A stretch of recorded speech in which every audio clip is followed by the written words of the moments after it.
Jesus Reigns. യേശു വാഴുന്നു. നിങ്ങൾക്ക് വീണ്ടും സ്വാഗതം. 2013 നാം പ്രവേശിച്ചിരിക്കുന്നു. പുതിയ വർഷം, വിജയകരമാകുന്ന വർഷം, അഭിവൃദ്ധിയുടെ വർഷം, കർത്താവിൻ്റെ വലിയ സാന്നിധ്യം അനുഭവിക്കുവാൻ നിങ്ങൾ തയ്യാറെടുക്കുന്ന വർഷം. ഈ വർഷത്തിൻ്റെ പ്രാരംഭ ദിവസം ദൈവത്തിൻ്റെ ആത്മാവ് എന്നോട് സംസാരിച്ച ചില ചിന്തകളാണ് ഞാൻ നിങ്ങളുമായി ഇന്ന് പങ്കുവയ്ക്കുവാൻ ആഗ്രഹിക്കുന്നത്. 2013, an year of new beginnings.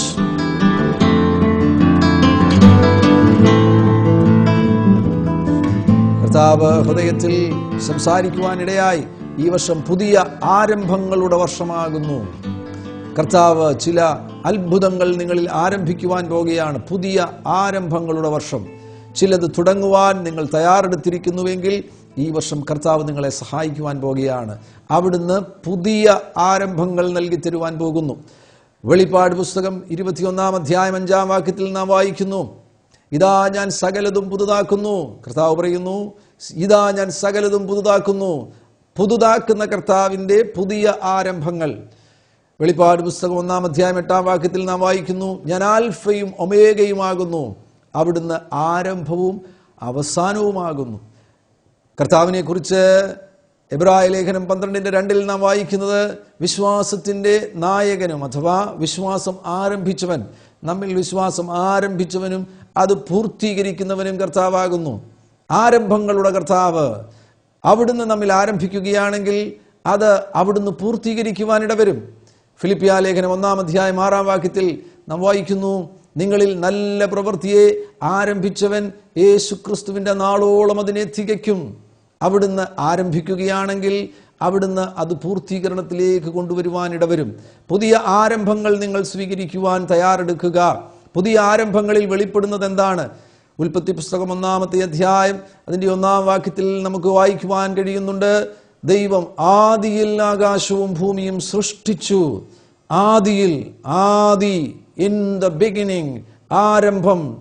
ആദിയിൽ ദൈവം ആകാശവും ഭൂമിയും സൃഷ്ടിച്ചു. പുതിയ ആരംഭങ്ങളിൽ വെളിപ്പെടുന്നത് സൃഷ്ടിപ്പിന്റെ ശക്തിയാണ്. സൃഷ്ടിക്കുന്ന ശക്തി പുതിയ ആരംഭങ്ങളിൽ വെളിപ്പെടുവാനിടവരും.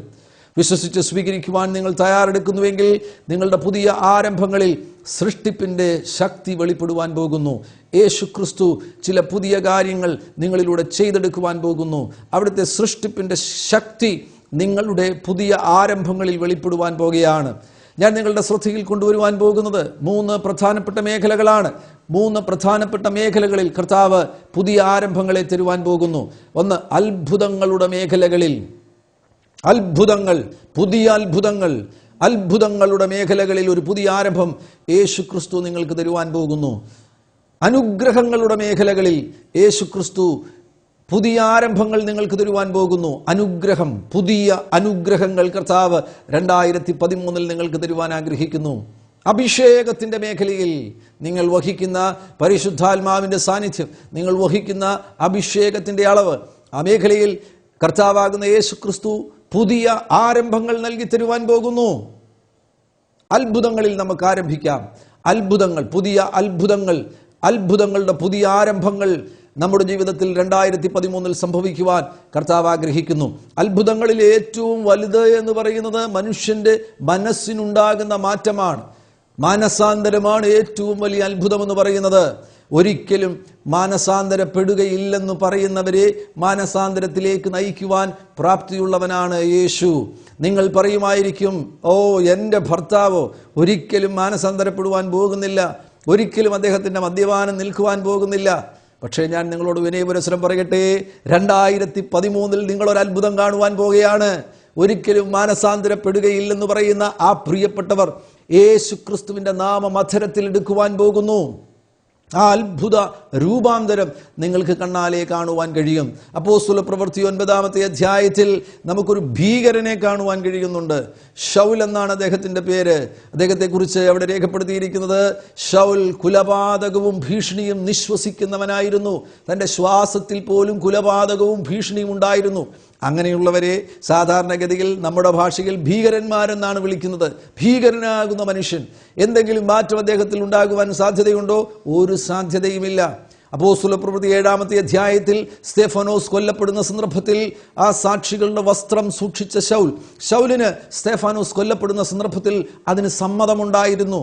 അങ്ങനെയുള്ള കുലപാതകം നടത്തുന്ന മനുഷ്യൻ, കുലപാതകിയാകുന്ന ഒരു മനുഷ്യൻ, കുലപാതകം ശ്വസിക്കുന്ന ഒരു മനുഷ്യൻ, ഭീഷണി നിശ്വസിക്കുന്ന ഒരു മനുഷ്യൻ വീണ്ടും ദമസ്കോസിലേക്ക് കർത്താവിൻ്റെ ശിഷ്യന്മാരെ, യേശുവിൻ്റെ ശിഷ്യന്മാരെ, അവരെ പിടിക്കുവാൻ വേണ്ടി, അവരെ തകർക്കുവാൻ വേണ്ടി, അവരെ കൊല്ലുവാൻ വേണ്ടി പുറപ്പെട്ടു പോകുമ്പോൾ ഒരിക്കലും ഒരു രൂപാന്തരവും ഒരു മാറ്റവും സംഭവിക്കുവാൻ സാധ്യതയില്ലാത്ത ആ മനുഷ്യന്റെ മേൽ സ്വർഗത്തിൽ നിന്ന് യേശുവിൻ്റെ വെളിച്ചമിറങ്ങുവാനിടയായി. ഒരിക്കലും മാറ്റം സംഭവിക്കാത്തവരുടെ മേൽ വെളിച്ചമിറങ്ങുവാനിടവരട്ടെ. അവരുടെ മനസ്സിനെ രൂപാന്തരപ്പെടുത്തുന്ന ഒരു പുതിയ അത്ഭുതം സംഭവിക്കട്ടെ. മനുഷ്യരിൽ നിന്ന് പുറപ്പെടുന്നത് എന്തെങ്കിലുമല്ല, സ്വർഗത്തിൽ നിന്ന് പുറപ്പെടുന്ന വെളിച്ചം അവരെ തട്ടുവാനിടവരട്ടെ. ശൗലിന്റെ മേൽ ആ വെളിച്ചം വന്നു കഴിഞ്ഞപ്പോൾ തൻ്റെ ജീവിതം ആകമാനം ഒരു നിമിഷം കൊണ്ട് മാറുവാനിടയായി. താൽക്കാലികമായി തൻ്റെ കണ്ണിൻ്റെ കാഴ്ച നഷ്ടപ്പെട്ടുവെങ്കിലും അടുത്ത ദിവസങ്ങളിൽ അനന്യാസ് വന്ന് പ്രാർത്ഥിച്ചപ്പോൾ തൻ്റെ കണ്ണ് തുറക്കപ്പെടുവാനിടയായി. കണ്ണടഞ്ഞിട്ട് യേശുവിന് വേണ്ടി കണ്ണു തുറന്നപ്പോൾ ഇന്നലകളിൽ കണ്ട കുലപാതകമല്ല താൻ കാണുന്നത്, ഇന്നലകളിൽ കണ്ട ഭീഷണിയല്ല താൻ കാണുന്നത്. തൻ്റെ മുൻപിൽ എല്ലാം പുതുതായി തീരുകയാണ്. സകലതും പുതുതാക്കുന്ന യേശുവിൻ്റെ ശക്തി തൻ്റെ ജീവിതത്തിലും വെളിപ്പെട്ടു. താൻ പുതിയ ദൗത്യങ്ങൾ യേശുവിൽ നിന്ന് സ്വീകരിച്ചാണ് അന്നു മുതൽ യേശുവിൻ്റെ സാക്ഷിയായി തീർന്നത്.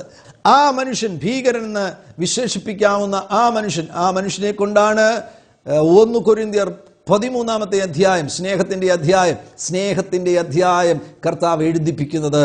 നോക്കുക, അപ്പോസ്തലപ്രവൃത്തി 9-ാമത്തെ അധ്യായത്തിൽ കുലപാതകവും ഭീഷണിയും നിശ്വസിക്കുന്ന അതേ വ്യക്തിയെ കൊണ്ട് സ്നേഹത്തിന്റെ നിർവചനങ്ങൾ എഴുതിക്കുവാൻ തക്കവണ്ണം ആ മനുഷ്യന് മാറ്റം വരുത്തുവാൻ ദൈവത്തിന് കഴിയുമെങ്കിൽ അത് തന്നെ നിങ്ങളുടെ ജീവിതത്തിൽ സംഭവിക്കുവാൻ പോകുന്നു. ഒരു വലിയ അത്ഭുതം.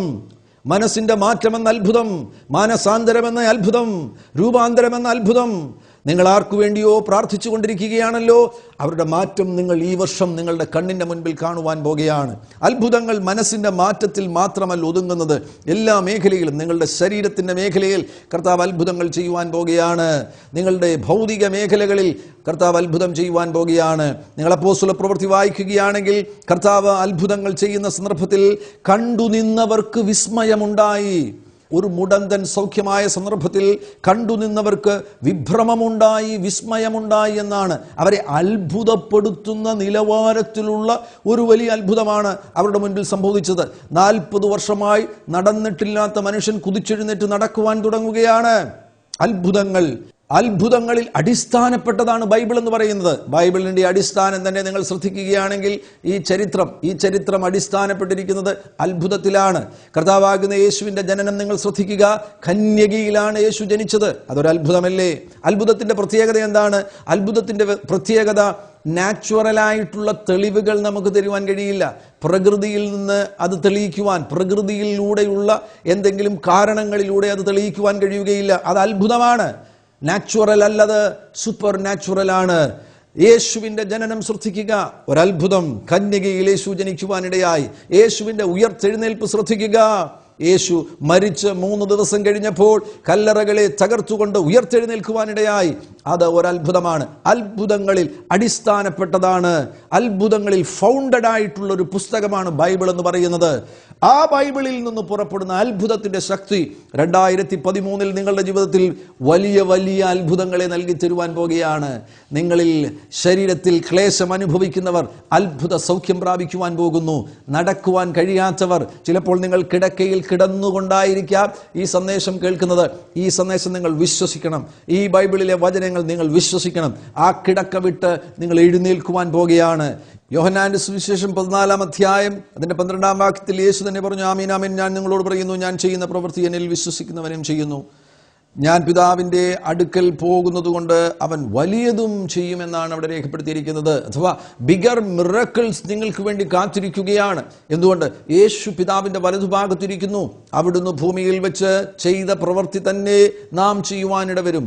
അവിടുന്ന് ചെയ്ത അതേ അത്ഭുതം തന്നെ നമ്മുടെ കൈകളിലൂടെ പുറപ്പെടുവാനിടവരും. എന്നാൽ ഇപ്പോൾ യേശു പിതാവിൻ്റെ വലതുഭാഗത്ത് നമുക്ക് വേണ്ടി പിതാവിനോട് സംസാരിച്ചു കൊണ്ടിരിക്കുന്നതിനാൽ നിങ്ങൾ അതിലും വലിയത് നിങ്ങളുടെ കാര്യങ്ങളിലൂടെ സംഭവിക്കുവാൻ പോകുകയാണ്. ബിഗർ മിറക്കിൾസിന്റെ വർഷമാണ് 2013. ബിഗർ മിറക്കിൾസ് നിങ്ങളുടെ കണ്ണാലെ കാണുവാൻ പോകുന്നു. നിങ്ങളുടെ കയ്യിലൂടെ സംഭവിക്കുവാൻ പോകുകയാണ്.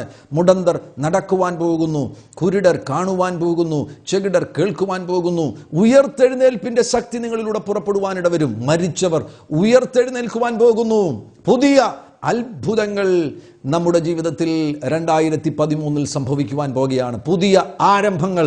ആ പുതിയ ആരംഭങ്ങളിൽ പുതിയ അത്ഭുതങ്ങൾ സംഭവിക്കുവാൻ പോകുന്നു. ഞാൻ മുന്നോട്ട് പോകട്ടെ. പുതിയ അത്ഭുതങ്ങൾ മാത്രമല്ല, അവിടുന്ന് പുതിയ അനുഗ്രഹങ്ങളുടെ പാതയിൽ നമ്മെ നടത്തുവാൻ ആഗ്രഹിക്കുകയാണ്. അവിടുത്തെ കരങ്ങളിലൂടെ പുറപ്പെടുന്ന അനുഗ്രഹം നമ്മിലേക്ക് ഒഴുകിയെത്തുവാൻ പോകുന്നു. നാം ലൂക്കോസിന്റെ സുവിശേഷം അതിൻ്റെ 24-ാം അധ്യായം 50-ാമത്തെ വാക്യത്തിൽ സ്വർഗാരോഹണം ചെയ്യുന്നതിനു മുന്നമേ തൻ്റെ അരികിൽ നിൽക്കുന്ന ശിഷ്യന്മാരെ കൈ ഉയർത്തി യേശു അനുഗ്രഹിക്കുവാനിടയായി. അവിടുന്ന് അനുഗ്രഹിക്കുന്ന ദൈവമാകുന്നു. നിങ്ങൾ ശൂന്യതകളിലൂടെയും ശാപങ്ങളിലൂടെയും തകർച്ചകളിലൂടെയും ദാരിദ്ര്യത്തിലൂടെയും കടന്നു പോകുന്നുവെങ്കിൽ അതിന് മാറ്റം വരുവാൻ പോകുകയാണ്. അവിടുന്ന് ഒന്ന് നിങ്ങളെ അനുഗ്രഹത്തിന്റെ പാതയിലേക്ക്, ജീവന്റെ പാതയിലേക്ക്, നീതിയുടെ പാതയിലേക്ക്, അഭിവൃദ്ധിയുടെ പാതയിലേക്ക്, ഉയർച്ചയുടെ പാതയിലേക്ക്, ഫലസമൃദ്ധിയുടെ പാതയിലേക്ക് കർത്താവ് കൈ പിടിച്ച് നടത്തുവാൻ ആഗ്രഹിക്കുകയാണ്. ഉൽപ്പത്തി പുസ്തകം 1-ാം അധ്യായം അതിൻ്റെ 28-ാമത്തെ വാക്യത്തിൽ നമുക്ക് കാണുവാൻ കഴിയുന്നുണ്ട്. മനുഷ്യനെ ദൈവം സൃഷ്ടിച്ചതിന് ശേഷം ആദ്യം ദൈവം എന്താണ് ചെയ്തത്? അവരെ അനുഗ്രഹിച്ചു. അനുഗ്രഹിച്ചതിന് ശേഷമായിട്ട് അവരോട് പറഞ്ഞു, നിങ്ങൾ സന്താന പുഷ്ടിയുള്ളവരായി പെരുകി ഭൂമിയിൽ നിറഞ്ഞതിനെ വാഴുവീൻ. നോക്കുക, അവിടെ പുഷ്ടിയെക്കുറിച്ച് കർത്താവ് പറയുന്നു. ഇത് പുഷ്ടിയുടെ വർഷമായി തീരട്ടെ. അവിടെ കർത്താവ് പെരുകുന്നതിനെ കുറിച്ച് പറയുന്നു. മൾട്ടിപ്ലിക്കേഷനെ കുറിച്ച് കർത്താവ് പറയുന്നു. നിങ്ങളുടെ നന്മകൾ വർദ്ധിക്കുവാനിടവരട്ടെ, മൾട്ടിപ്ലൈഡ് ആകുവാനിടവരട്ടെ. നിങ്ങളിലൂടെ പുറപ്പെടുന്ന ശുശ്രൂഷകൾ മൾട്ടിപ്ലൈഡ് ആകുവാനിടവരട്ടെ. ഇത് മൾട്ടിപ്ലിക്കേഷന്റെ വർഷമായി തീരുവാനിടവരട്ടെ. കർത്താവ് അവിടെ വീണ്ടും നിറഞ്ഞ് വാഴുക, ഒരു നിറവിന്റെ വർഷമായി ഈ വർഷം തീരുവാനിടവരട്ടെ. വാഴുന്ന വർഷമായി ഈ വർഷം തീരുവാനിടവരട്ടെ. പലതിൻ്റെയും മുൻപിൽ നിങ്ങൾ തലകുനിച്ച് കീഴ്പ്പെട്ട് മുന്നോട്ട് പോകുവാൻ കഴിയാതിരിക്കുകയാണ് എങ്കിൽ അവയെ കീഴ്പ്പെടുത്തിയതിനു ശേഷമായിട്ട് നിങ്ങളിൽ നിന്ന് അധികാരം പുറപ്പെടട്ടെ, വാഴ്ച പുറപ്പെടുവാനിടവരട്ടെ. അനുഗ്രഹിക്കുന്ന കർത്താവ് മനുഷ്യനെ സൃഷ്ടിച്ചതിന് ശേഷം ഉടനടി അനുഗ്രഹിക്കുകയാണ്. എന്നാൽ മനുഷ്യൻ അതിൽ നിന്ന് വീണുപോയി. ആ അനുഗ്രഹത്തിൽ അവന് നിലനിൽക്കുവാൻ കഴിഞ്ഞില്ല. അതുകൊണ്ട് കർത്താവ് പറഞ്ഞ വാക്ക് കർത്താവ് പിൻവലിച്ചുവോ? ഇല്ല. വീണ്ടും നമുക്ക് ഉൽപ്പത്തി പുസ്തകം 9-ാമത്തെ അധ്യായത്തിൽ നോഹയെ കർത്താവ് അനുഗ്രഹിക്കുന്നത് കാണുവാൻ കഴിയുന്നു. അവിടുന്ന് പറഞ്ഞ വാക്കിൽ തന്നെ അവിടുന്ന് ഉറച്ചു നിൽക്കുകയാണ്. ആ വാക്ക് സ്വീകരിക്കുവാനും ദൈവത്തിന്റെ വചനമനുസരിച്ച് ജീവിക്കുവാനും ആരെങ്കിലും തയ്യാറാകുന്നുവെങ്കിൽ അവിടുന്ന് ഉൽപ്പത്തി പുസ്തകം 1-ാം അധ്യായം 28-ാമത്തെ വാക്യത്തിൽ പുറപ്പെടുവിച്ച ആ വചനം അവരിൽ യാഥാർത്ഥ്യമാകുവാനിടവരും. ആ തലമുറയിൽ നോഹയിൽ അത് യാഥാർത്ഥ്യമാകുവാനിടയായി. അതിനുശേഷവും മനുഷ്യൻ വീണുപോയി.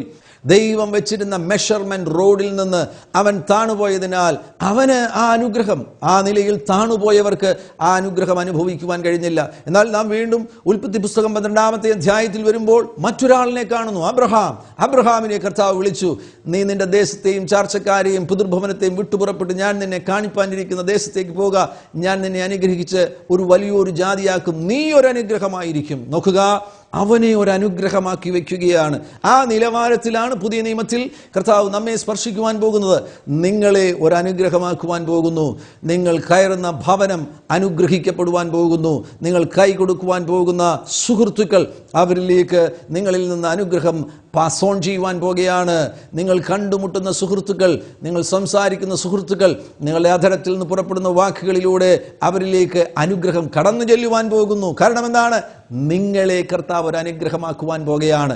ഇതുവരെയും നിങ്ങൾ കർത്താവിൽ നിന്ന് എന്നെ അനുഗ്രഹിക്കണമേ, എന്നെ അനുഗ്രഹിക്കണമേ എന്ന് പറഞ്ഞുകൊണ്ടിരുന്നതിന് പകരമായിട്ട് നിങ്ങളെ തന്നെ കർത്താവ് ഒരു അനുഗ്രഹമാക്കിയിട്ട് നിങ്ങളിലൂടെ കുടുംബങ്ങളെ അനുഗ്രഹിക്കുവാൻ, വ്യക്തികളെ അനുഗ്രഹിക്കുവാൻ, ദേശങ്ങളെ അനുഗ്രഹിക്കുവാൻ ദൈവം നിങ്ങളെ ഉപയോഗിക്കുവാൻ ആഗ്രഹിക്കുന്നു. ഉൽപ്പത്തി പുസ്തകം 32-ാമത്തെ അധ്യായത്തിൽ യാക്കോബ് ഒരു ദൂതനുമായി ഒരു മൽപ്പിടുത്തം നടത്തുന്നത് നമുക്ക് കാണുവാൻ കഴിയുന്നുണ്ട്. ആ മൽപ്പിടുത്തത്തിൽ യാക്കോബ് ദൂതനുമായി ഒരു ആശയവിനിമയം നടത്തുന്ന സന്ദർഭത്തിൽ യാക്കോബ് ദൂതനോട് പറയുന്ന ഒരു പ്രധാനപ്പെട്ട കാര്യമാണ്, നീ എന്നെ അനുഗ്രഹിച്ചിട്ടല്ലാതെ ഞാൻ നിന്നെ വിടുകയില്ല. ആ അധ്യായം 32-ാമത്തെ അധ്യായം അതിൻ്റെ ആരംഭ വാക്യങ്ങളിൽ മഹനീയത്തിൽ യാക്കോബ് വരുന്ന സന്ദർഭത്തിൽ തനിക്ക് ദൂതന്മാരെ കാണുവാനിടയായി. അമാനുഷികമാകുന്ന കാര്യങ്ങൾ യാക്കോബ് കാണുകയാണ്. അമാനുഷികമാകുന്ന കാര്യങ്ങൾ ആ അധ്യായത്തിൽ കണ്ടു തുടങ്ങുമ്പോൾ തന്നെ യാക്കോബിന് ബോധ്യമായി എന്തോ ഒരു വലിയ കാര്യം സംഭവിക്കുവാൻ പോകുകയാണ്. ഞാൻ അത് തന്നെ ആത്മാവിൽ ദർശിക്കുന്നു. 2013 ഈ പ്രാരംഭ ദിവസങ്ങളിൽ തന്നെ അമാനുഷികമാകുന്ന കാര്യങ്ങൾ അഭിഷക്തന്മാർ കണ്ടു തുടങ്ങിയിരിക്കുകയാണ്, ദൈവജനം കണ്ടു തുടങ്ങിയിരിക്കുകയാണ്. അതിനാൽ വലിയ അത്ഭുതകരമാകുന്ന ഒരു ദൈവപ്രവൃത്തി നിങ്ങളുടെ മുൻപിൽ വെളിപ്പെടുവാൻ പോകുന്നു. നിങ്ങൾക്ക് ഇതുവരെ ഉണ്ടായിട്ടില്ലാത്ത നിലവാരത്തിൽ ദൈവവുമായ ഒരു അടുപ്പം, കർത്താവാകുന്ന യേശുവുമായ ഒരു അടുപ്പം വെളിപ്പെടുവാൻ പോകുകയാണ്. അവിടുത്തെ നിങ്ങൾ വിടാതെ പിടിക്കുന്ന നിലവാരത്തിലേക്ക് കർത്താവ് നിങ്ങളെ അടുപ്പിക്കുവാൻ പോകുകയാണ്. യാക്കോബിന് ആ അധ്യായത്തിൽ ആ അത്ഭുതം സംഭവിക്കുവാനിടയായി. താൻ ആ ദൂതനെ കണ്ടു കഴിഞ്ഞപ്പോൾ താൻ ദൂതനെ കയറി പിടിച്ചു, വിടാതെ പിടിച്ചു. രാത്രി മുഴുവൻ ആ മൽപ്പിടുത്തം നടക്കുകയാണ്. ആ മൽപ്പിടുത്തത്തിന്റെ നടുവിലാണ് യാക്കോബ് പറയുന്നത്, നീ എന്നെ അനുഗ്രഹിച്ചിട്ടല്ലാതെ ഞാൻ നിന്നെ വിടുകയില്ല. ഇവിടെ ഒരു പ്രധാനപ്പെട്ട ചോദ്യം നിർവചിക്കേണ്ടത് ആവശ്യമാണ്. ആ ചോദ്യത്തിന് മറുപടി കണ്ടെത്തേണ്ടത് ആവശ്യമാണ്. എന്താണ്? യാക്കോബിനോട് ഞാൻ ചോദിക്കുകയാണ്, അങ്ങനെയെങ്കിൽ അനുഗ്രഹം എന്താണ് യാക്കോബേ? അനുഗ്രഹം പ്രാപിക്കുവാൻ വേണ്ടി ദൂതനെ പിടിച്ചിട്ട് അനുഗ്രഹിച്ചിട്ടല്ലാതെ ഞാൻ നിന്നെ വിടുകയില്ല എന്ന് യാക്കോബ് പറയുമ്പോൾ, യാക്കോബിനെ പോലെ അനുഗ്രഹിക്കപ്പെട്ട ഒരു വ്യക്തി ആ കാലയളവിൽ വേറെ ആരാണുള്ളത്? ആടുമാടുകളുടെ എണ്ണം, ഭാര്യമാരുടെ എണ്ണം, മക്കളുടെ എണ്ണം, തൻ്റെ കൂടെയുള്ള ദാസന്മാരുടെ എണ്ണം, ഇതെല്ലാം പരിശോധിക്കുകയാണ് എങ്കിൽ മഹാധനികനാകുന്ന ഒരു മനുഷ്യൻ, ആ മനുഷ്യനാണ് കർത്താവിനോട് പറയുന്നത്, നീ എന്നെ അനുഗ്രഹിച്ചിട്ടല്ലാതെ ഞാൻ നിന്നെ വിടുകയില്ല. എന്താണ്? തനിക്ക് തൻ്റെ ജീവിതം, 20 വർഷത്തെ ജീവിതം കൊണ്ട് തനിക്ക് മനസ്സിലായി. 20 വർഷമായി ലാബാന്റെ വീട്ടിൽ 20 വർഷമായി യാക്കോബ് ആയിരുന്നത്. ആ വർഷങ്ങളുടെ സേവനത്തിന് ശേഷമാണ് താൻ അപ്പന്റെ വീട്ടിലേക്ക് മടങ്ങിപ്പോകുന്നത്. ഈ കാലയളവിൽ തനിക്ക് മനസ്സിലായത്, ഈ പറയുന്നതൊന്നുമല്ല അനുഗ്രഹം. വസ്തുവോ, ആടുമാടുകളോ, കഴുതകളോ, ദാസന്മാരോ, ഇതൊന്നുമല്ല അനുഗ്രഹം. ലോകത്തിലെ താൽക്കാലികമാകുന്ന വസ്തുവകകളോ, പണമോ, ധനസമൃദ്ധിയോ, പ്രിയമുള്ളവരെ, ഇതൊന്നുമല്ല അനുഗ്രഹം. ബൈബിൾ പഠിക്കുക. ബൈബിൾ വ്യക്തമായി പറയുന്നു, അനുഗ്രഹം എന്ന് പറയുന്ന ഒരു വ്യക്തിയാണ്. ആ വ്യക്തി മറ്റാരുമല്ല, നമ്മുടെ കർത്താവാകുന്ന യേശു ക്രിസ്തുവാണ്. അത് വെളിപ്പെട്ട് കിട്ടിയ യാക്കോബാണ് ദൂതനെ കയറി പിടിക്കുന്നത്. ആ ഭാഗം ശ്രദ്ധിച്ചു പഠിക്കുകയാണെങ്കിൽ അത് കർത്താവാണ് എന്ന് നമുക്ക് മനസ്സിലാക്കുവാൻ സാധിക്കും. കർത്താവിനെ കെട്ടിപ്പിടിക്കുകയാണ്. കർത്താവിനെ പിടിച്ചിട്ട് പറയുന്നത്, നീ എന്നെ അനുഗ്രഹിച്ചിട്ടല്ലാതെ ഞാൻ നിന്നെ വിടുകയില്ല. എന്താണ് താൻ അതുകൊണ്ട് അർത്ഥമാക്കുന്നത്? താൻ അർത്ഥമാക്കുന്നത് വളരെ ലളിതമാണ്. എനിക്ക് വേണ്ടത് യേശുവിനെയാണ്, എനിക്ക് ദൈവത്തെയാണ് വേണ്ടത്. എനിക്കിതെല്ലാം ഉണ്ടെങ്കിലും, ഈ ധനസമൃദ്ധി എല്ലാം ഉണ്ടെങ്കിലും, ഞാനിതിൻ്റെ നടുവിൽ ഒരുപാട് ശൂന്യതകൾ അനുഭവിക്കുകയാണ്. പ്രിയമുള്ളവരെ, നിങ്ങൾക്ക് എല്ലാവർക്കും അറിയാവുന്ന ഒരു സത്യമാണ്, നഗ്ന സത്യമാണ്. ധനികന്മാരാകുന്ന പലർ സമ്പന്നതയുടെ നടുവിൽ, സമൃദ്ധിയുടെ നടുവിൽ അവർ ശൂന്യതകൾ അനുഭവിക്കുന്നു. ധനസമൃദ്ധി അനുഗ്രഹം എന്ന് നമുക്ക് നിർവചിക്കുവാൻ കഴിയുകയില്ല. ഈ ലോകത്തിലെ സമ്പന്നതയോ സമൃദ്ധിയോ ഒന്നും അനുഗ്രഹമായി നമുക്ക് നിർവചിക്കുവാൻ കഴിയില്ല. അനുഗ്രഹം ഒരു വ്യക്തിയാണ്, യേശു. യേശു നമ്മുടെ ജീവിതത്തിൽ വരികയാണ് എങ്കിൽ നമുക്കിപ്പോൾ ഉള്ള നന്മ പോലും നമുക്ക് അനുഗ്രഹമായി തീരുകയുള്ളൂ. യേശു ഉണ്ടെങ്കിൽ, ഒന്നുമില്ലെങ്കിൽ പോലും നിങ്ങൾ അനുഗ്രഹിക്കപ്പെട്ട വ്യക്തിയാണ്. ഈ ഭൂമിയിലെ ജീവിതം താൽക്കാലികമാണല്ലോ. ഇവിടെ ഒരു ദിവസം നാം ഈ ഭൂമിയിലുള്ളതിനോട് യാത്ര പറഞ്ഞ്, ഗുഡ് ബൈ പറഞ്ഞു പോകേണ്ട സമയം നമ്മുടെ മുൻപിൽ വെളിപ്പെട്ടു വരും. അതിനാൽ ഈ താൽക്കാലികമായതിനെ കേവലം അതിനെ അടിസ്ഥാനപ്പെടുത്തി മാത്രം ഒരാൾ അനുഗ്രഹിക്കപ്പെട്ടു എന്ന് നമുക്ക് പറയുവാൻ കഴിയില്ല. നിന്റെ ജീവിതത്തിൽ യേശു ഉണ്ടോ? യേശു ഉണ്ടെങ്കിൽ മാത്രമാണ് യഥാർത്ഥത്തിൽ നീ അനുഗ്രഹിക്കപ്പെട്ടവനാകുന്നത്. അങ്ങനെയുള്ളവരുടെ ജീവിതം മാത്രമാണ്, യേശുവിനാൽ അനുഗ്രഹിക്കപ്പെട്ടവരുടെ ജീവിതം മാത്രമാണ് യഥാർത്ഥത്തിൽ ബൈബിൾ അടിസ്ഥാനത്തിൽ അനുഗ്രഹിക്കപ്പെട്ട ജീവിതം. അനുഗ്രഹിക്കപ്പെട്ടവരെന്ന് നമുക്ക് അവരെക്കുറിച്ച് മാത്രമേ പറയുവാൻ കഴിയുകയുള്ളൂ. അവർക്കുള്ള നന്മകൾ അനുഗ്രഹിക്കപ്പെട്ട നിലയിൽ അവർക്ക് പ്രയോജനപ്പെടണമെന്നുണ്ടെങ്കിൽ യേശു അവരുടെ ജീവിതത്തിൽ വരേണ്ടത് ആവശ്യമാണ്. എന്നെ കേൾക്കുന്ന ആരെങ്കിലും ഈ സമയത്ത് യേശുവുമായി വ്യക്തിപരമാകുന്ന ബന്ധമില്ലാത്തവരുണ്ടെങ്കിൽ നിങ്ങളുടെ ജീവിതം യേശുവിന് വേണ്ടി സമർപ്പിക്കുക. അനുഗ്രഹം തേടിയുള്ള ഓട്ടം, വസ്തുവകകളുടെ പിന്നാലെയുള്ള ഓട്ടം, ധനസമൃദ്ധിയുടെ പിന്നാലെയുള്ള ഓട്ടം, പേര്, പ്രസിദ്ധി, ഇവയുടെ പിന്നാലെയുള്ള ഓട്ടം, ഇതൊന്നും നിങ്ങളെ എങ്ങും കൊണ്ടെത്തിക്കുകയില്ല. അവസാനം നിരാശ, കഷ്ടത, രോഗം, ബന്ധനം, മരണം, ഇതായിരിക്കും ഇവ നിങ്ങൾക്ക് സമ്മാനിക്കുവാൻ പോകുന്നത്. മറിച്ച് നിങ്ങൾ യേശുവിനെ കണ്ടെത്തുകയാണ് എങ്കിൽ യേശുവിലൂടെ നന്മയും കരുണയും നിന്റെ ആയുഷ്കാലമൊക്കെയും നിന്നെ പിന്തുടരുവാൻ ഇടവരും. അഥവാ നിന്റെ ജീവിതത്തിന് ആവശ്യമാകുന്ന നന്മ എന്താണ്, അത് തക്ക സമയത്ത് നൽകി തരുവാൻ അവിടുന്ന് വിശ്വസ്തനാണ്. ജീവിതത്തിൽ കടബാധ്യതകളുടെ നടുവിൽ ആരെങ്കിലും ആയിരിക്കുന്നുവെങ്കിൽ ഇപ്പോൾ തന്നെ യേശുവിൻ നാമത്തിൽ നിങ്ങൾ വിടുവിക്കപ്പെടുവാൻ ഇടവരട്ടെ. യേശുവിനാലുള്ള അനുഗ്രഹം നിങ്ങളിൽ വരുവാൻ ഇടവരട്ടെ. യേശു വരുന്നതോടുകൂടെ ആ രോഗബന്ധനം തകരുവാൻ ഇടവരട്ടെ. യേശു വരുന്നതോടുകൂടെ ആ കടബാധ്യത നിങ്ങളെ വിട്ടു പോകുവാൻ ഇടവരട്ടെ. യേശു വരുന്നതോടുകൂടെ നിങ്ങൾ അനുഭവിക്കുന്ന ശൂന്യതകളിൽ നിന്ന് നിങ്ങൾ പുറത്തു വരുവാൻ ഇടവരട്ടെ. അങ്ങനെ യേശുവിനാൽ നിങ്ങൾ അനുഗ്രഹിക്കപ്പെട്ടവരായി തീരുവാനിടവരട്ടെ. യേശു കരമുയർത്തി അവരെ അനുഗ്രഹിച്ചതുപോലെ ഈ പുതിയ വർഷം പ്രാരംഭ ദിവസങ്ങളിൽ തന്നെ യേശു കരമുയർത്തി നിങ്ങളെ അനുഗ്രഹിക്കുകയാണ്. ഈ വചന കേൾവിയിൽ പങ്കെടുത്തുകൊണ്ടിരിക്കുന്ന എല്ലാ പ്രിയപ്പെട്ടവരെയും അവിടുന്ന് കരമുയർത്തി അനുഗ്രഹിക്കുന്നു. ആ അനുഗ്രഹങ്ങൾ, പുതിയ അനുഗ്രഹങ്ങൾ ഇപ്പോൾ സ്വീകരിക്കുക. അതോടൊന്നിച്ച് തന്നെ ഈ പുതിയ വർഷത്തിൽ അവിടുന്ന് പുതിയ ആരംഭങ്ങൾ നൽകി തരുമ്പോൾ പുതിയ അഭിഷേകത്തിൻ്റെ ആരംഭങ്ങൾ കൂടെ നിങ്ങളിൽ നൽകി തരുവാൻ കർത്താവാകുന്ന യേശു ആഗ്രഹിക്കുന്നു. അപ്പോസ്തലപ്രവൃത്തി 2-ാമത്തെ അധ്യായത്തിൽ അഭിഷേകത്തിൻ്റെ പുതിയ ആരംഭങ്ങൾ നമുക്ക് കാണുവാൻ കഴിയുന്നുണ്ട്. പരിശുദ്ധാത്മാവിനെ കുറിച്ച് അപ്പോസ്തലന്മാർ കേട്ടിരുന്നു. യേശു കൂടെ പരിശുദ്ധാത്മാവിനെ കുറിച്ച് പറയുമായിരുന്നു. എന്നാൽ അപ്പോസ്തലപ്രവൃത്തിയിൽ 2-ാമത്തെ അധ്യായത്തിൽ അവർ അനുഭവിച്ച അളവിൽ പരിശുദ്ധാത്മാവിനെ അവർ ഒരിക്കലും അനുഭവിച്ചിരുന്നില്ല. അവർക്ക് ആ നിലവാരത്തിൽ പരിചയമുണ്ടായിരുന്നില്ല പരിശുദ്ധാത്മാവിനെ. അപ്പോസ്തലപ്രവൃത്തി 1-ാമത്തെ അധ്യായം 8-ാം വാക്യത്തിലും യേശു പറയുവാനിടയായി. യേശു പറഞ്ഞു, പരിശുദ്ധാത്മാവ് നിങ്ങളുടെ മേൽ വരുമ്പോൾ നിങ്ങൾ ശക്തി ലഭിച്ചിട്ട് ഭൂമിയുടെ അറ്റത്തോളം എൻ്റെ സാക്ഷികളാകും. ആ പ്രതീക്ഷയിൽ അവർ കാത്തിരിക്കുമ്പോഴാണ് അപ്പോസ്തലപ്രവൃത്തി 2-ാമത്തെ അധ്യായത്തിൽ പരിശുദ്ധാത്മാവ് അവരുടെ മേൽ കൊടിയ കാറ്റടിക്കുന്നത് പോലെ ഇറങ്ങി വന്നത്. അവർ പ്രതീക്ഷിച്ചതിൽ നിന്ന് വ്യത്യസ്തമാകുന്ന നിലവാരത്തിൽ പരിശുദ്ധാത്മാവ് അവരുടെ നടുവിലേക്ക് ഇറങ്ങി വരികയാണ്. കൊടിയ കാറ്റടിക്കുന്നത് പോലൊരു മുഴക്കമുണ്ടായി. അവരിരുന്നിരുന്ന വീട് മുഴുവൻ നിറച്ചു. അഗ്നിജ്വാല പോലെ പിളർന്നിരിക്കുന്ന നാവുകൾ അവർക്ക് പ്രത്യക്ഷമായി, ഓരോരുത്തരുടെ മേൽ പതിഞ്ഞു. എല്ലാവരും പരിശുദ്ധാത്മാവ് നിറഞ്ഞവരായി. പരിശുദ്ധാത്മാവ് അവർക്ക് ഉച്ചരിപ്പാൻ നൽകിയതുപോലെ അന്യഭാഷകളിൽ സംസാരിച്ചു തുടങ്ങി. ഒരു വ്യത്യസ്ത അനുഭവമല്ലേ, ഒരു പുതിയ ആരംഭമല്ലേ? അതേപോലെ തന്നെ ഒരു പുതിയ ആരംഭം കർത്താവ് നിങ്ങളിലും തുടങ്ങുവാൻ ആഗ്രഹിക്കുകയാണ്. അഭിഷേകത്തിൻ്റെ ഒരു പുതിയ ആരംഭം.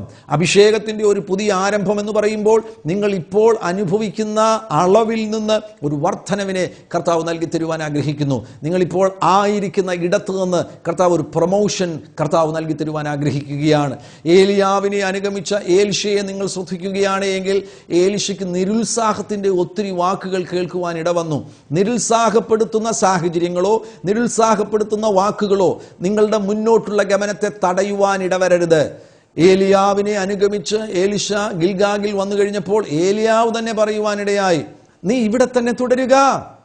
അഥവാ ഗിൽഗാഗിന്റെ ആ നിലവാരത്തിൽ, ആ അവസ്ഥയിൽ, ആ ലെവലിൽ തുടരുവാൻ വേണ്ടി പലരും തന്നോട് പറയുമ്പോൾ തനിക്കറിയാം ഇതിനപ്പുറത്തുള്ള ഒരു ലെവലിന് വേണ്ടിയാണ് കർത്താവ് എന്നെ വിളിച്ചിരിക്കുന്നത്. ഇതിനപ്പുറത്തുള്ള ഒരു ഉയർച്ചയ്ക്ക് വേണ്ടിയാണ്, അഭിഷേകത്തിൻ്റെ ഉയർച്ചയ്ക്ക് വേണ്ടിയാണ് കർത്താവ് എന്നെ വിളിച്ചിരിക്കുന്നത്.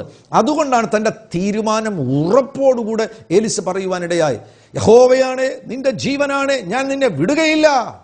ഗിൽഗാഗിൽ നിന്ന് തനിക്ക് ബഥേലിലേക്ക് പോകുവാൻ അവസരം ലഭിച്ചു. എന്നാൽ ബഥേലിൽ ചെന്ന് കഴിഞ്ഞപ്പോൾ വീണ്ടും നിരുത്സാഹത്തിൻ്റെ വാക്കുകൾ വന്നു, നീ ഇവിടെ തുടരുക. അഥവാ നിങ്ങൾ ഇപ്പോൾ ആയിരിക്കുന്ന അവസ്ഥയിൽ തന്നെ നിങ്ങളെ തുടരുവാൻ വേണ്ടിയാണ് സമൂഹവും നമ്മുടെ സാഹചര്യങ്ങളും ഒക്കെ അതിനുവേണ്ടിയാണ് ശ്രമം നടത്തുന്നത്. പക്ഷേ നിങ്ങൾ അവിടെ തുടരരുത്. നിങ്ങൾക്കിനിയും പുരോഗതി പ്രാപിക്കുവാൻ കഴിയും. നിങ്ങൾ തീരുമാനമുള്ളവരാകുന്നു എങ്കിൽ കർത്താവിന് നിങ്ങളെ ബഥേലിൽ നിന്ന് എരിഹോവിലേക്കും, എരിഹോവിൽ നിന്ന് യോർദാനിലേക്കും, യോർദാൻ അക്കരെ കൊണ്ടുപോയി അഗ്നിരഥങ്ങൾ ഇറങ്ങി വരുന്നതും അഗ്നി അശ്വങ്ങൾ ഇറങ്ങി വരുന്നതും അതിൻ്റെ നടുവിൽ ഏലിയാവ് ചുഴലിക്കാറ്റിൽ എടുക്കപ്പെടുന്നതും, അങ്ങനെ നിങ്ങൾ വാതുറന്ന് നിലവിളിച്ചു കൊണ്ടിരിക്കുമ്പോൾ, കണ്ണുകൊണ്ട് ഈ അത്ഭുതങ്ങൾ കണ്ടുകൊണ്ടിരിക്കുമ്പോൾ ഇതുവരെയില്ലാത്ത അഭിഷേകത്തിന്റെ ഒരു പുതപ്പ് നിങ്ങളുടെ മേൽ വന്നു വീഴുകയും ആ അവസ്ഥയിൽ നിങ്ങൾ ഇതുവരെ അനുഭവിച്ചിട്ടില്ലാത്ത പുതിയ അളവുകളിലേക്ക് നിങ്ങളെ കൊണ്ടെത്തിക്കുവാനും പരിശുദ്ധാത്മാവ് ആഗ്രഹിക്കുകയാണ്. പുതിയ ആരംഭങ്ങൾ, അഭിഷേകത്തിന്റെ മേഖലയിൽ പുതിയ ആരംഭങ്ങൾ പരിശുദ്ധാത്മാവ് നൽകി തരുവാൻ ആഗ്രഹിക്കുന്നു. സ്വീകരിക്കണമെന്ന് ആഗ്രഹമുണ്ടെങ്കിൽ ഞാൻ ഈ വചനം ശുശ്രൂഷിച്ചു കൊണ്ടിരിക്കുമ്പോൾ തന്നെ ഈ വചനത്തോട് നിങ്ങൾ പ്രതികരിക്കുവാൻ തയ്യാറാകുകയാണെങ്കിൽ നിങ്ങളായിരിക്കുന്ന മുറിയിൽ പരിശുദ്ധാത്മാവ് നിങ്ങളെ തൊടുവാനിടവരും. ഇതുവരെയും നിങ്ങൾ പരിശുദ്ധാത്മാവിനാൽ നിറഞ്ഞിട്ടില്ല എങ്കിൽ ഞാൻ ഈ വാക്കുകൾ പറഞ്ഞുകൊണ്ടിരിക്കുമ്പോൾ തന്നെ നിങ്ങൾ പരിശുദ്ധാത്മാവിനാൽ നിറഞ്ഞ് അന്യഭാഷകളിൽ സംസാരിക്കുവാൻ ഇടവരട്ടെ. അസാധാരണമാകുന്ന സാന്നിധ്യത്തിൻ്റെ വർഷമാണ് ഈ വർഷം. മഹിമ നിങ്ങളെ മൂടുവാൻ പോകുകയാണ്. നിങ്ങൾ ഇതുവരെ നിങ്ങളിൽ നിന്ന് പുറപ്പെട്ടിട്ടില്ലാത്ത കൃപാവരങ്ങൾ നിങ്ങളിൽ നിന്ന് പുറപ്പെടുന്ന വർഷമാണ് ഈ വർഷം 2013. നിങ്ങൾ ഇതുവരെ അനുഭവിച്ചിട്ടില്ലാത്ത അഭിഷേകത്തിൻ്റെ അളവുകളിലേക്ക് കർത്താവ് നിങ്ങളെ കൈപിടിച്ച് ഉയർത്തുവാൻ പോകുകയാണ്. ഇതുവരെ പറഞ്ഞിട്ടില്ലാത്ത പുതുഭാഷകളിൽ നിങ്ങൾ സംസാരിക്കുവാൻ ഇടവരട്ടെ. അഭിഷേകത്തിൻ്റെ പുതിയ ആരംഭങ്ങളെ പരിശുദ്ധാത്മാവ് നിങ്ങളുടെ ജീവിതത്തിൽ നൽകി തരുവാൻ ആഗ്രഹിക്കുന്നു. കൊർന്നല്യോസിന്റെ ഭവനത്തിലായിരുന്ന പത്രോസ്, കൊർന്നല്യോസിന് കർത്താവിനെ കുറിച്ചൊന്നും അറിയില്ല, കൊർന്നല്യോസിന് യേശുവിന്റെ മാർഗത്തെക്കുറിച്ചൊന്നും അറിയില്ല. അവിടെ ചെന്നാണ് പത്രോസ് കാര്യങ്ങൾ വിശദീകരിച്ചു കൊടുത്തത്. ആ വിശദീകരണം നടന്നുകൊണ്ടിരിക്കുമ്പോൾ തന്നെ, ദൈവവചനം ശുശ്രൂഷിച്ചു കൊണ്ടിരിക്കുമ്പോൾ തന്നെ കേട്ടവരുടെ മേൽ പരിശുദ്ധാത്മാവ് വരുവാനിടയായി. വന്നപ്പോൾ അവരുടെ മേൽ ദൈവശക്തി ഇറങ്ങുകയും അവർ അന്യഭാഷകളിൽ സംസാരിക്കുകയും ചെയ്തു. അതുതന്നെ ഇപ്പോൾ സംഭവിക്കുവാനിടവരട്ടെ. ഈ മാധ്യമത്തിലൂടെ നിങ്ങൾ ദൈവത്തിന്റെ വചനം കേട്ടുകൊണ്ടിരിക്കുമ്പോൾ ഇപ്പോൾ തന്നെ പരിശുദ്ധാത്മാവ് നിങ്ങളുടെ മേൽ ഇറങ്ങുവാനിടവരട്ടെ. അവിടുന്ന് നിങ്ങളുടെ മേൽ വരുവാനിടവരട്ടെ. നിങ്ങൾ ഇതുവരെ പറഞ്ഞിട്ടില്ലാത്ത പുതുഭാഷകളിൽ സംസാരിക്കുവാനിടവരട്ടെ. കാരണം എന്താണ്? ഇത് അഭിഷേകത്തിന്റെ വർഷമാണ്. മറ്റെന്തിനേക്കാളും നിങ്ങൾക്ക് ആവശ്യമായിരിക്കുന്നത് അഭിഷേകമാണ്. ഞാൻ അടിവരയിട്ട് പറയട്ടെ, ഈ പ്രപഞ്ചത്തിൽ ഏറ്റവും വിലപിടിപ്പുള്ളത് അഭിഷേകമാണ്. അഭിഷേകം, പുതിയ ആരംഭങ്ങളുടെ വർഷത്തിൽ പുതിയ അഭിഷേകത്തിന്റെ ആരംഭങ്ങൾ പരിശുദ്ധാത്മാവ് നിങ്ങളുടെ മേൽ പകരുവാൻ ആഗ്രഹിക്കുകയാണ്. നിങ്ങൾ എന്നോട് ചേർന്ന് പ്രാർത്ഥിക്കുമോ? അത്ഭുതങ്ങൾ ഇപ്പോൾ സംഭവിക്കുവാനിടവരട്ടെ. അനുഗ്രഹത്തിന്റെ ഒരു പകർച്ച ഇപ്പോൾ സംഭവിക്കുവാനിടവരട്ടെ. അഭിഷേകത്തിന്റെ ഒരു സ്പർശനം ഇപ്പോൾ സംഭവിക്കുവാനിടവരട്ടെ. ചേർന്ന് പ്രാർത്ഥിക്കുന്ന ഈ നിമിഷത്തിൽ തന്നെ കർത്താവ് നിങ്ങളുടെ മുറികളിൽ നിങ്ങൾക്ക് വേണ്ടി പ്രവർത്തിക്കുവാൻ പോകുന്നു. ഞാൻ നിങ്ങൾക്ക് വേണ്ടി പ്രാർത്ഥിക്കുവാൻ പോകുന്നു. പരിശുദ്ധ പിതാവേ, യേശു ക്രിസ്തുവിൻ അധികാരമുള്ള നാമത്തിൽ ഈ പുതുവർഷത്തിൽ ഞങ്ങൾ ഒരുമിച്ച് അങ്ങയുടെ മുഖത്തേക്ക് നോക്കുകയാണ്. കർത്താവേ, പുതിയ ആരംഭങ്ങളെ അങ്ങ് നൽകി തരുവാൻ പോകുന്നതിനാൽ ഇപ്പോൾ തന്നെ അത്ഭുതങ്ങളുടെ ഒരാരംഭം അവരുടെ ജീവിതത്തിൽ സംഭവിക്കുവാനിടവരട്ടെ. ചില ഹൃദയങ്ങളെ സ്പർശിക്കണം കർത്താവേ. ആത്മഹത്യക്ക് വേണ്ടി ഒരുങ്ങിയിരിക്കുന്ന വ്യക്തിയെ കർത്താവ് ഇപ്പോൾ തന്നെ വിടുവിക്കണമേ. അവനെ ആത്മഹത്യക്ക് വേണ്ടി പ്രേരിപ്പിക്കുന്ന ദുഷ്ടശക്തികൾ തകർന്നു പോകുവാൻ ഇടവരട്ടെ. യേശു ക്രിസ്തുവിൻ അധികാരമുള്ള നാമത്തിൽ ആ മകൻ ഇപ്പോൾ സ്വതന്ത്രനായി തീരുവാനിടവരട്ടെ. കർത്താവെ, മനസ്സുകളെ രൂപാന്തരപ്പെടുത്തുന്ന അത്ഭുതം സംഭവിക്കുവാനിടവരട്ടെ. ശരീരത്തെ സൗഖ്യമാക്കുന്ന അത്ഭുതം സംഭവിക്കുവാനിടവരട്ടെ.